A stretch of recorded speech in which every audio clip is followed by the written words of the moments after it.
बहुत समय पहले की बात है। एक छोटे से गांव में रामू नाम का एक धोबी रहता था।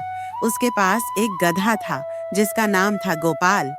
गोपाल अब बूढ़ा हो चुका था, लेकिन रामू अभी भी उसी से रोज कपड़े धोने का काम लेता था। रामू का घर नदी के पास था और हर रोज वह गोपाल की पीठ पर कपड़ों की पोटली लादकर नदी तक जाता, वहां कपड़े धोता और फिर घर लौटता। गोपाल बहुत समझदार था, मगर उसका शरीर अब थक गया था। रामू और गोपाल को नदी तक पहुंचने के लिए एक छोटा जंगल पार करना पड़ता था। उस जंगल में कई जंगली जानवर भी रहते थे, जैसे सियार, लोमड़ी और कभी-कभी शेर की भी आवाजें आती थीं। एक दिन जब रामू और गोपाल जंगल से गुजर रहे थे, तो गोपाल ने शेर की दहाड़ सुनी और डर से कांपने लगा। रामू ने हंसते हुए कहा, डर मत गोपाल, तू तो मेरा बहादुर गधा है। उस रात गोपाल बहुत सोचने लगा।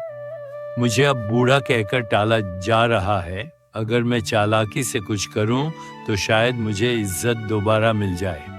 अगले दिन से गोपाल ने रोज एक नई चालाकी शुरू की। जब भी वह जंगल से गुजरता, वह जोर जोर से गाने लगता। मैं हूं जंगल का राजा, सब मुझसे डरते हैं। सभी जानवर डर जाते, क्योंकि उन्होंने कभी किसी गधे को गाते नहीं सुना था। वे सोचते, यह कोई मायावी प्राणी है। एक दिन जंगल का असली शेर यह आवाजें सुनकर चौंक गया। उसने कहा, ये कौन है जो मेरे जंगल में खुद को राजा बता रहा है? शेर धीरे धीरे छुपते हुए गोपाल के पास आया, लेकिन गोपाल ने उसे आते देख लिया। वह घबराया नहीं, बल्कि उसने चालाकी से कहा, अरे शेर भाई, मैं तो बस तुम्हारा नाम लेकर जंगल में डर फैलाता हूँ, ताकि किसी जानवर को नुकसान न पहुँचे। शेर हक्का बक्का रह गया। उसने सोचा, ये गधा तो सच में बहुत समझदार है। अगर मैंने इसे मारा तो जंगल के जानवर मुझे धोखेबाज समझेंगे।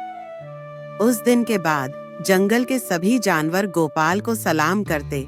रामू को भी समझ में आ गया कि गोपाल भले ही बूढ़ा हो, लेकिन बहुत चालाक है। रामू ने गोपाल के लिए काम हल्का कर दिया और रोज उसे मीठे गुड़ की रोटियां देने लगा। सीख, बुद्धिमानी उम्र पर नहीं, समझदारी पर निर्भर करती है।